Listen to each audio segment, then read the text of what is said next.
কালকের টিএমসি থেকে শাসক দল থেকে প্রার্থী ঘোষণা করেছে। তো আমরা দেখছি ভাঙড়ে শওকত মোল্লাকে দাঁড় করেছে আর ক্যানিংয়ে বারুলকে দাঁড় করেছে। তো এখন ক্যানিংয়ের লোকজন বলছে বারুল নাকি আইএসএফের লোক ছিল। আর তারপরেই দেখতে পাচ্ছি ক্যানিংয়ে আন্দোলন শুরু হয়ে গেছে যে আমরা ভূমিপত্র চাই।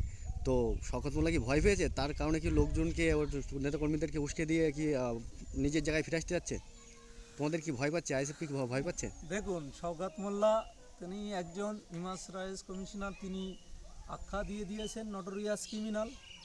নটোরিয়াস ক্রিমিনাল সম্পর্কে কথা বলার কোনো ইচ্ছাই আমার নেই, কিন্তু যখন প্রশ্ন করেছেন অবশ্যই বলতে হয়। তিনি বারবার অভিষেক বন্দ্যোপাধ্যায় বা মমতা বন্দ্যোপাধ্যায়ের কাছে দেখিয়েছেন তিনি ভাঙড়ের দীর্ঘ 3 বছর ধরে অবজারভার ছিলেন। অবজারভার থাকাকালীনই তিনি বারবার বলেছেন যে ভাঙড়ের আইএসএফের পাততলায় মাটি নেই, মাটি সরে গিয়েছে। আমি ভাঙড় তৃণমূলের হাতে এনে দিয়েছি, ভাঙড়ে তৃণমূলের জয় জয় আকার। কিন্তু আমরা দেখলাম যখন ভাঙড়েই সেই শওকত মোল্লা সাহেবকে যখন প্রার্থী ঘোষণা করলেন, আর ওদিকে ক্যানিং পূর্বে ভাঙড়ের বাহারুলকে তৃণমূলের প্রার্থী ঘোষণা করলেন, শওকত মোল্লার এটা পলিটিক্স। তিনি দেখছেন নওশাদ সিদ্দিকীর বিরুদ্ধে দাঁড়িয়ে যেতে যাবে না। কেন চ্যালেঞ্জ? এটা আমিও বলছি। আমাদের দলের চেয়ারম্যান বা আমাদের দলের বিধায়ক নওশাদ সিদ্দিকী ভাইজান তিনি বলেছিলেন শওকত মোল্লা না, অভিষেক ব্যানার্জি বা মমতা ব্যানার্জি যদি আমার বিরুদ্ধে দাঁড়িয়ে ভাঙড়ে লড়ে আমি তাতেও খুশি, আমি লড়তে রাজি আছি। ভাঙড়ের মানুষ সত্যি ভাইজানকে ভালোবাসে, তাদের জীবনের থেকেও বেশি ভাইজানকে ভালোবাসে বলে আজকের ভাঙড়ে নওশাদ সিদ্দিকী ভাইজান এমএলএ হয়েছেন এবং গোটা পশ্চিম বাংলার মানুষ বুঝতে পেরেছেন যে বিধানসভা মানে সেটা আইনসভা, সেখানে মানুষের জন্য আইন তৈরি হয়, সেখানে মানুষের জন্য কাজকর্ম, কর্মসংস্থান, শিক্ষা, বিভিন্ন রকম যে বিধানসভার বাজেট পাস হয় সেটা বুঝতে পেরেছেন। ভাঙড়ের মানুষ, ভাঙড়ের মা বোনেদেরকে সত্যি ধন্যবাদ জানায়। তারা যেভাবে লড়াই দিচ্ছেন, শওকত মোল্লা সেখানে ভয় পেয়েছেন। শওকত মোল্লা যারা অনুগামী আছে ক্যানিং পূর্বে, তারা দেখছে ভাঙড়ে গোহারা হারবে শওকত মোল্লা, তাই তিনি তাঁর অনুগামীদের দিয়ে তিনি আওয়াজ তুলিয়েছেন ক্যানিং পূর্বে যে আমরা বহিরাগত চাই না, আমরা ক্যানিংয়ের মানে ভূমিপুত্র চাই। এটা উনি ভয় খাচ্ছেন যে আগামী দিন যদি শওকত মোল্লা হেরে যায় তাহলে আমরা ক্যানিং পূর্বর মানুষ, আমরা যেভাবে মানুষের উপর অত্যাচার নির্যাতন করেছি, বুলটুজার দিয়ে রোজার মাসে যে ঘরগুলো ভেঙেছে, ইফতার পর্যন্ত করতে দেয়নি, রাস্তায় ইফতারগুলো কেড়ে নিয়েছে, যে অমানুষিক কাজগুলো করেছেন, যে বাংলার দ্বিচারিতা কাজগুলো করেছেন, সে জায়গায় তাঁরা লজ্জিত হয়ে পড়েছেন যে আজকে শওকত মোল্লা ভাঙড়ে যদি হেরে চলে আসে আর হারবেই 100% নওশাদ সিদ্দিকী ভাইজানের বিরুদ্ধে, সেই জন্য ভয় খাচ্ছেন। তাঁর অনুগামীদের এগিয়ে দিয়েছেন রাস্তায় টায়ার জ্বালানো এবং তিনি বলছেন যে 29 তারিখই ভোট, তার আগে পর্যন্ত রাজ্যের মুখ্যমন্ত্রীর কাছে এবং রাজ্যের কেন্দ্রের যে তোমার নেতৃত্ব অভিষেক বন্দ্যোপাধ্যায় সর্বভারতীয় লিডার, তাঁর কাছে আমরা আবেদন করছি শওকত মোল্লাকে ক্যানিং পূর্ব ছেড়ে ভূমিপুত্র ক্যানিং পূর্ব ফিরিয়ে দিক।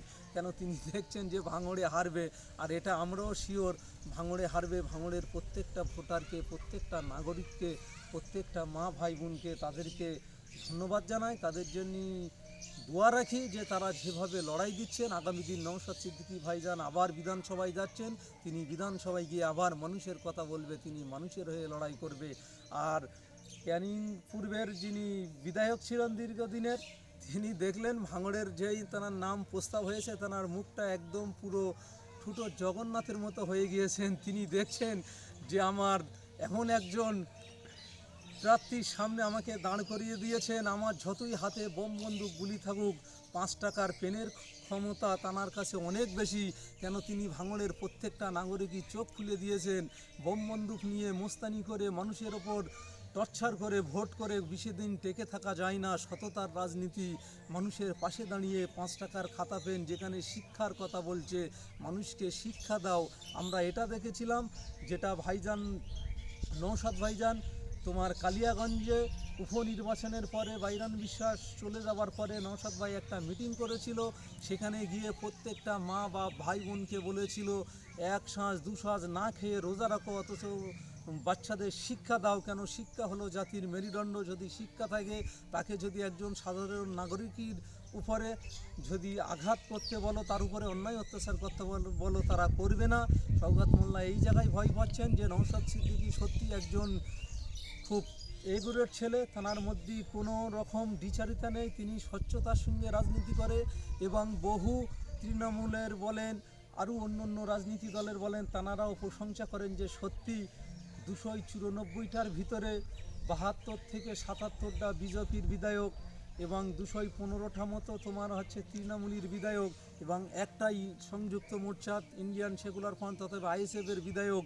কেন যখন বিজেপির বিধায়করা কোনো একটা কথা বলে, মমতা ব্যানার্জি, অভিষেক বন্দ্যোপাধ্যায়, তোমার সওগাত মোল্লার মতো, কুণাল ঘোষের মতো, পার্থ চট্টোপাধ্যায়ের মতো, অনুব্রতদের মতো, এদের মতো লিডারদের মুখে কোনো কথা নেই। নওশাদ সিদ্দিকী যখনই রাস্তায় নামে আন্দোলন করে তখনই রাজ্যের পুলিশকে দিয়ে আটকায়। আমরা দেখেছি সত্যি রাজ্যের পুলিশ কেন সারা ভারতবর্ষের পুলিশ দিয়ে আটকালেও সত্যকে কখনো রোকা যাবে না, সত্য একদিন প্রতিষ্ঠিত হবে। কেন এটা রাজনীতির ময়দান, আজকে এসে কালকের হিরো হবে সেটা নয়। মানুষের হয়ে কাজ করতে হবে। মানুষের হয়ে কাজ করতে গেলে টানা হেঁচড়া, জেল খাটা, লড়াই সব কিছু সংগ্রাম করতে হবে। তারপরে কিন্তু মানুষ তোমাকে চিনবে।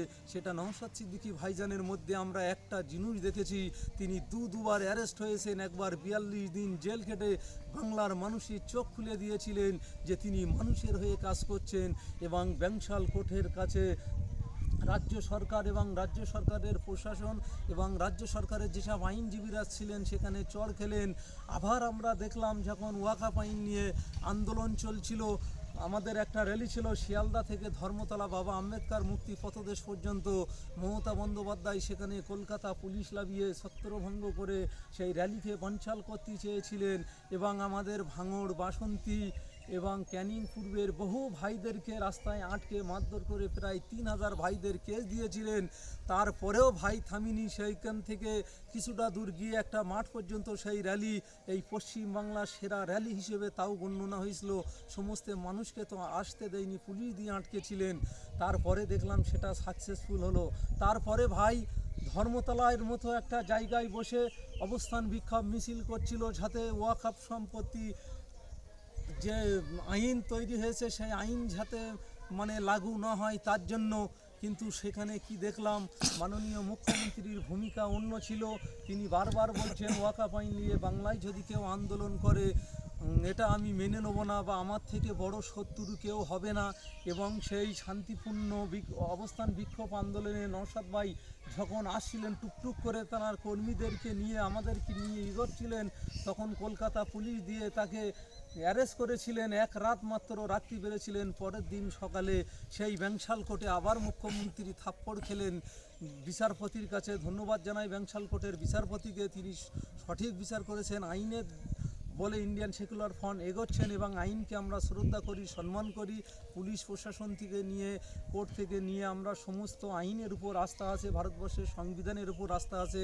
আইএসএফ কোনো অসামাজিক দল না, তারা সামাজিক দল। ইন্ডিয়ান সেকুলার ফ্রন্ট যে দলের রাজ্যের সাধারণ সম্পাদক বিশ্বজিৎ মাইতি, যে দলের উত্তর 24 পরগনার জেলা প্রেসিডেন্ট তাপস ব্যানার্জি, যেখানে তোমার হুগলি জেলার জেলা প্রেসিডেন্ট তোমার হচ্ছে গিয়ে লক্ষ্মীকান্ত হাসদা, দেখছেন তো যেখানে মানে হিন্দু, মুসলিম, জৈন, খ্রিস্টান, দলিত, আদিবাসী সবাইকে নিয়ে যে দলটা প্রতিষ্ঠাতা, সেই প্রতিষ্ঠাতার দিকে এগোচ্ছেন, সেটা দেখে সত্যি খুব ভালো লাগছে যে আস্তে আস্তে আস্তে আস্তে আইএসএফ কিন্তু পশ্চিমবাংলার জমিনে টুকটুক করে তারা